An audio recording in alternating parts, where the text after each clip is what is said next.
Hey everybody, and welcome back to another edition of Griz Tracks. I'm AJ Mazzolini, your beat writer for the Mazzolian. And I'm Kyle Sample, sports reporter at the Mazzolian.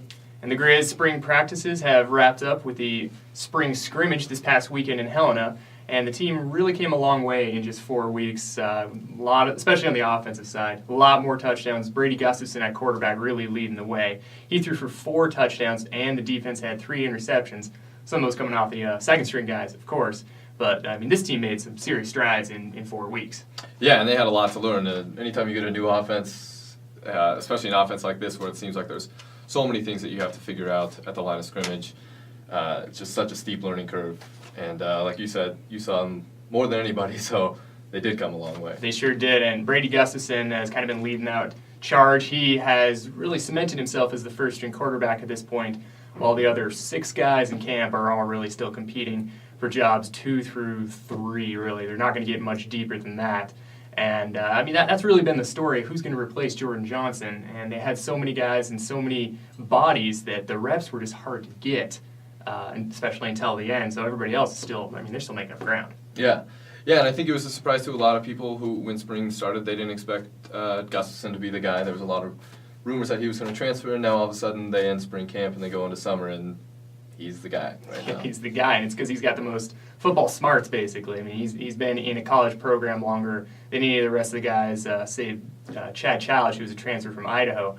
But Chad seemed to be a little indecisive at times. They also just seemed like they were going to run the ball more often when he was in. He just didn't have as many looks to do anything with. Yeah, I wonder that's the thing that we don't get the information of. We don't know what the play calls are when Chad are in there. They probably are zone read.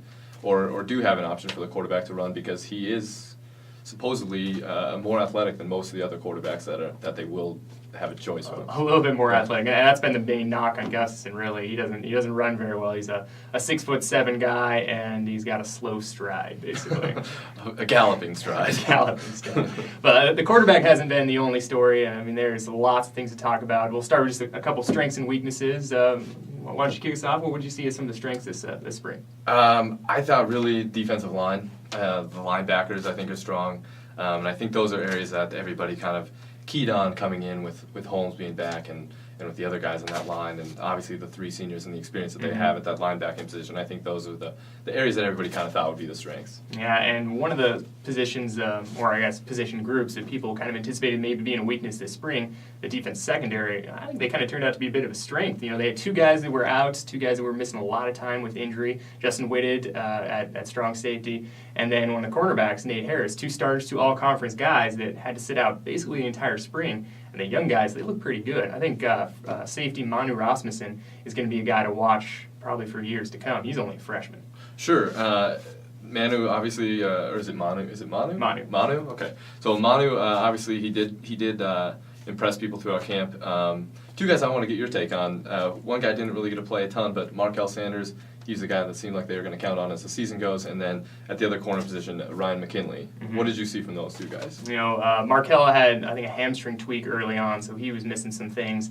And because of that, he was a little slower on the uptake. He had a lot of progress throughout the spring, and he was getting a ton of reps by the end. And the same thing on the other side, Ryan McKinley, he was the guy who was standing in for Nate Harris, and I think he's going to be a guy that's going to get a lot of practice time in the fall, and he's going to break, maybe not into the starting rotation, but he could be in that nickel, the 3rd deep, and if nothing else, he'll still be getting a ton of snaps once fall camp that breaks. Right, and provides depth, and anytime you can have depth at defensive back, that's such an important thing because it takes pressure off that defensive line, and with a defensive line like they have, that could really be a huge benefit for them. Absolutely. And a guy that kind of surprised me on the offensive side, second string running back Lorenzo Logwood, by the end of spring, he was getting more snaps than John Wynn, who was kind of the assumed starter just because of his experience.